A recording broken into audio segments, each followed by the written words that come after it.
चलो भाई देखो, आज जो हम लोग पढ़ने वाले हैं, हमारा आज का टॉपिक है रूट वाली संख्याओं को, यानी कि जैसे दशमलव में जो संख्याएं होती हैं, जैसे under root 3.5, under root 9.4, under root 10.5 को संख्या रेखा में प्रदर्शित करना है। इनको कैसे करेंगे, क्या करेंगे, इन सब के बारे में आज हम लोग चर्चा करने वाले हैं। पहला काम जो हमारा होगा, ध्यान से देखिए, जो ये नंबर लिखा हुआ है, अभी हम यहाँ पे मैंने 3 सवाल लिए थे, इन तीनों सवालों को हम लोग एक एक करके करने वाले हैं।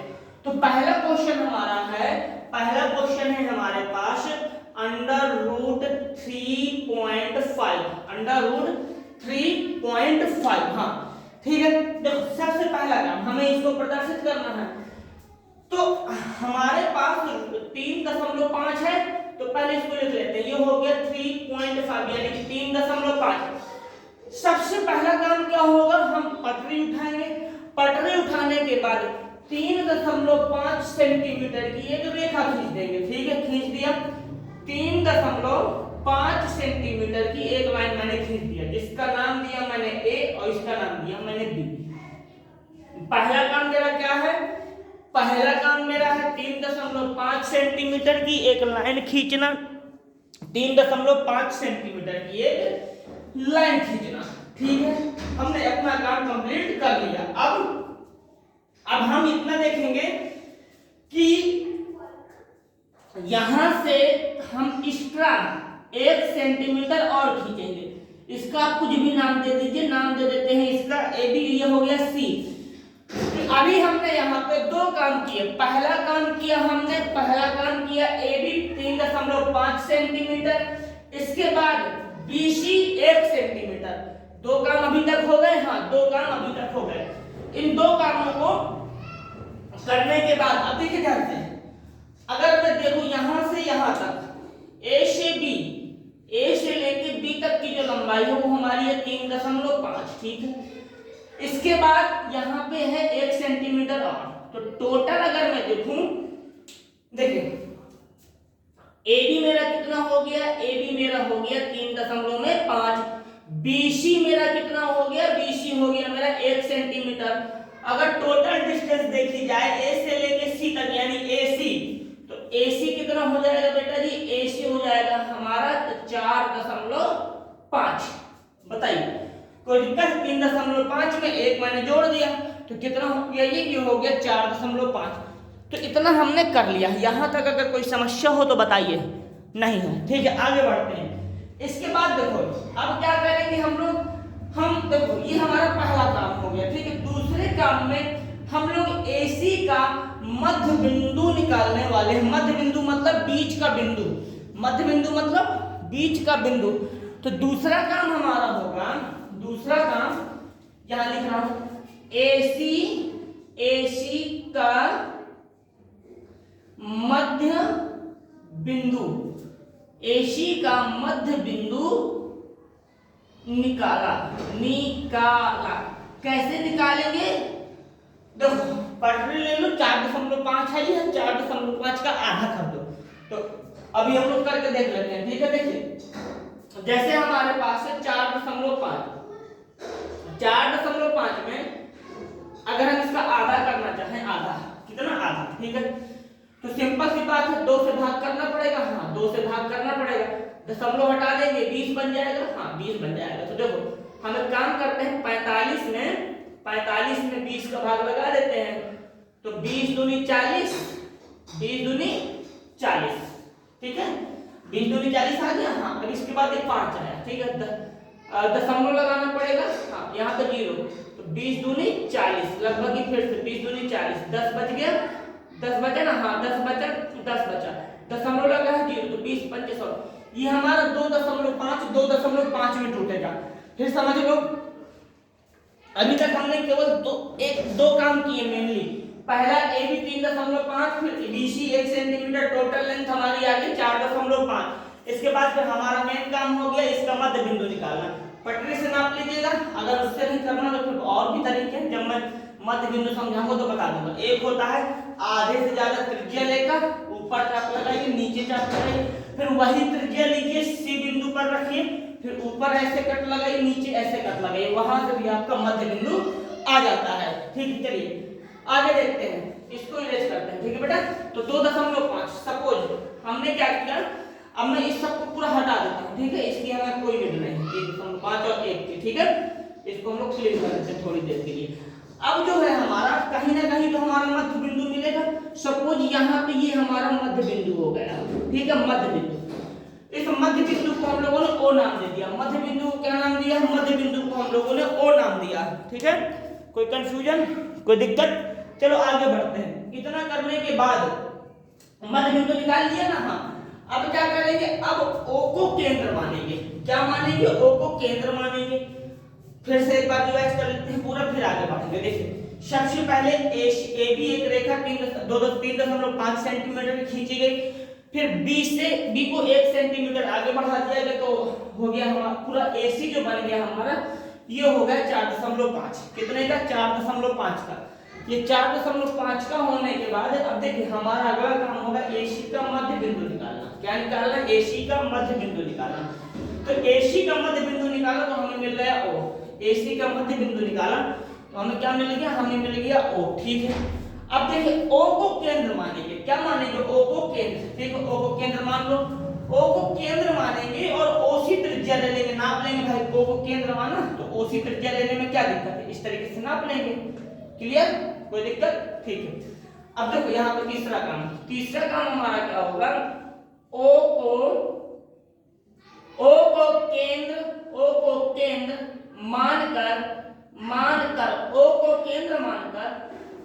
को केंद्र मानकर ओसी त्रिज्या ले लेंगे। ओसी त्रिज्या ओ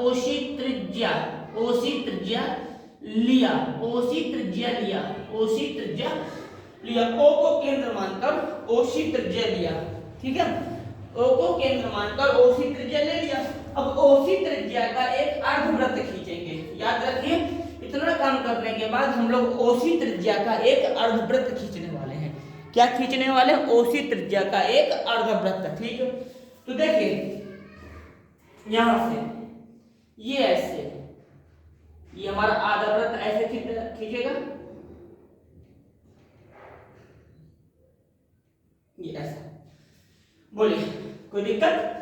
तो यहाँ पे हमारा काम क्या था, हमने यहाँ पे क्या किया बेटा, हमने यहाँ पे तो ओसी त्रिज्या का त्रिज्या लिया, ओसी त्रिज्या लिया और एक अर्ध वृत्त खींचा। क्या खींचा भैया, एक अर्धवृत्त खींचा। खींच लिया अर्धवृत्त, कोई समस्या, कोई दिक्कत? ओसी अर्धवृत्त खींचा। जब ओसी अर्धवृत्त खींच लिया है तो आगे देखिए अब क्या करेंगे, ओसी अर्धवृत्त खींच लिया ना। अब बिंदु बी पर हम लोग 90 अंश का कोण बनाएंगे। क्या बनाएंगे, बिंदु बी पर 90 अंश का कोण। बिंदु बी पर हम 90 अंश का कोण बनाएंगे। तो 90 अंश का कोण कैसे बनता है, आपके पास चांदा होगा, उसका यूज करिए। चांदा को इस बिंदु पर रखिए, इस बिंदु पर रखने के बाद जहां आपको 90 दिखाई दे वहीं पर टिक लगा दो, तो 90 बिल्कुल सीधा दिखाई देता है।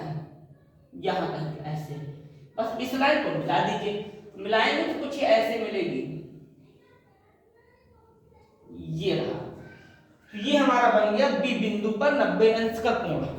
ठीक है, ये हमारा हो गया बी बिंदु पर 90 अंश का कोण। तो यहाँ पे क्या होगा, हमने 90 अंश का कोण बना दिया। ठीक, बहुत बढ़िया बात है, 90 अंश का कोण हमारा बन गया।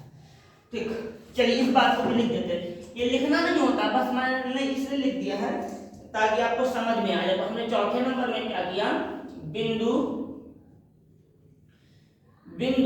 बी पर 90 अंश का कोण बनाया। बिंदु बी पर 90 अंश का कोण बनाया। ठीक भाई, बिंदु बी पर 90 अंश का कोण बना दिया। अब देखो, जो अर्धवृत्त को ई पर काटता है, ई बोल दो, ई नहीं बोलना, पी बोल दीजिए। ठीक है, बनाया। जो अर्धवृत्त को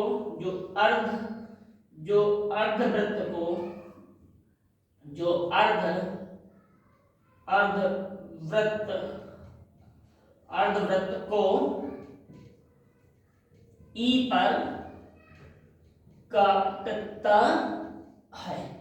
किस पर काटेगा भैया? ई पर काटेगा। किस पर काटेगा? ये ई पर काटेगा। बताइए कोई समस्या? ई कहाँ काट दिया? ई पर काटा, ठीक है, ई पर। अब देखो, अब क्या करेंगे हम लोग, अगला जो पॉइंट होगा हमारा, हम बीई त्रिज्या ले लेंगे। ऐसे प्रकार से नापेंगे, इस तरीके से, ये ऐसे बीई त्रिज्या ले लेंगे, ठीक है, बीई त्रिज्या ले लिया जाएगा, ठीक है। हमने बीई त्रिज्या ले लिया, ठीक है, हमने बीई त्रिज्या ले लिया। तो देखो यहाँ पे लिखेंगे बीई त्रिज्या, बीई त्रिज्या लिया। अगले क्वेश्चन में सब मैं लिखूंगा बीई त्रिज्या ले लिया, ठीक है, बीई त्रिज्या लिया। इतनी बात समझ में आ गई? बीई त्रिज्या ले लिया। अब बीई त्रिज्या लिया और बी को केंद्र मानकर एक चाप लगाया,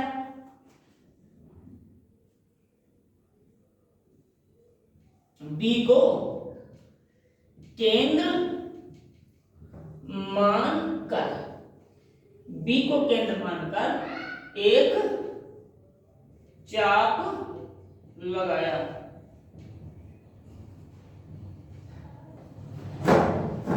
बी को केंद्र मानकर एक चाप लगाया। क्या किया मैंने? बी को केंद्र माना, यहाँ पर प्रकार की नोक रख देंगे इस तरीके से, पेंसिल यहाँ ई में चला जाएगा, कुछ ऐसा कॉम्बिनेशन बनेगा। फिर ये हमारा नीले कलर से बना देते हैं, ठीक है, चलो इसे से रहने देते हैं। ये कुछ हमारा ऐसे निकल के आएगा, ये ऐसे, ये, ठीक है, ये हमारे ऐसे कहीं काट देगा, कहीं कहीं काटेगा, पता नहीं कहाँ काटेगा, काट देगा ऐसे करके कहीं ना कहीं, ठीक है।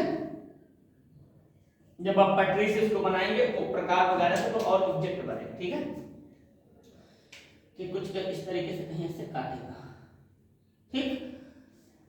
चलिए इसका नाम देते हैं हम लोग पी, ठीक है। एक चाप लगाया जो पी पर कट करता है, जो पी पर कट करता है, जो पी पर कट करता है, इतनी बात नहीं पहले, जो पी पर कट करता है। बताइए कोई समस्या, कोई दिक्कत नहीं? चलिए ठीक है, अब आगे बढ़ते हैं।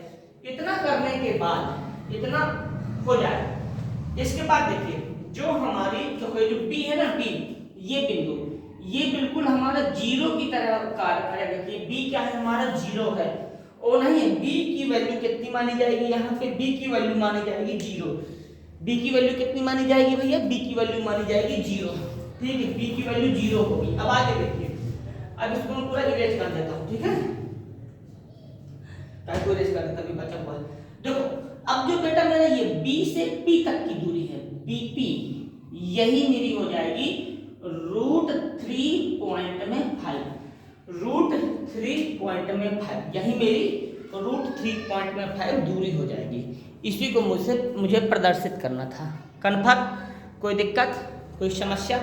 तो चलो एक बार इसको पहले थोड़ा सा रिवाइज कर लेते हैं, आखिर हमने किया क्या क्या है, ठीक है। सबसे पहली बात, यहाँ पे हमने क्या किया, हमको दिया हुआ था √3.5, हाँ, अंडर रूट के अंदर, तो मैंने पहले 3.5 सेंटीमीटर की एक लाइन खींच लिया। 3.5 सेंटीमीटर की लाइन खींचने के बाद थोड़ा हमें एक्स्ट्रा खींचना पड़ा, यानी कि बीसी हमने 1 सेंटीमीटर और बढ़ा के खींच लिया।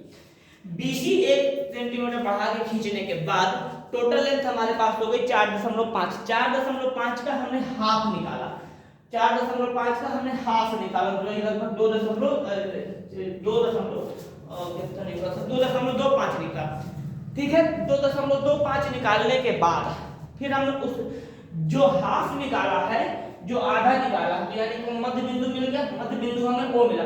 ओ को केंद्र माना, ओ को क्या माना बेटा? ओ को केंद्र माना। केंद्र मानने के बाद हमने एक अर्धवृत्त बनाया। अर्धवृत्त बनाने के बाद फिर हम लोग बिंदु बी को लेकर वहां पर एक 90 अंश का कोण बनाएंगे, ठीक है। 90 अंश का कोण बनाए जो अर्धवृत्त को ई पर कट करता है। कहां कट करता है? ई पर कट करता है, ठीक है। ये ई पर काट दिया। ई पर काटने के बाद अब बीई को त्रिज्या लेंगे। क्या लेंगे? बीई को त्रिज्या लेंगे और बी को केंद्र मानेंगे।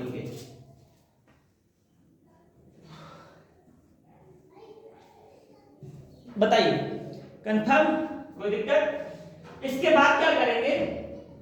बीई त्रिज्या लेने के बाद एक चाप लगाएंगे जो लाइन को पी पर कट करेगा, और बीपी, बी से पी तक की जो लेंथ हो जाएगी, जो दूरी हो जाएगी, वो हो जाएगी हमारी रूट के अंदर 3.5। तो इस तरीके से ये हमारा कंप्लीट हो गया। ये टॉपिक मैंने आपको बता दिया। इस तरीके के सवाल मैंने पीछे भी लगभग 2-3 बताए। अब यहाँ तो मैंने 2 सवाल लिखे हुए हैं, ये मैं आपको होमवर्क के लिए दे रहा हूँ। अगर हो जाए तो कर लीजिएगा, ना हो जाए तो हम बाद में बता देंगे, ठीक है। तो इस तरीके से हमारा रूट के अंदर संख्या प्रदर्शित करना कंप्लीट हो गया, ठीक है। कोई समस्या, कोई दिक्कत नहीं। अब हम अपने स्टार्ट करेंगे नेक्स्ट टॉपिक, ठीक है। देखिए कैसे होगा ये।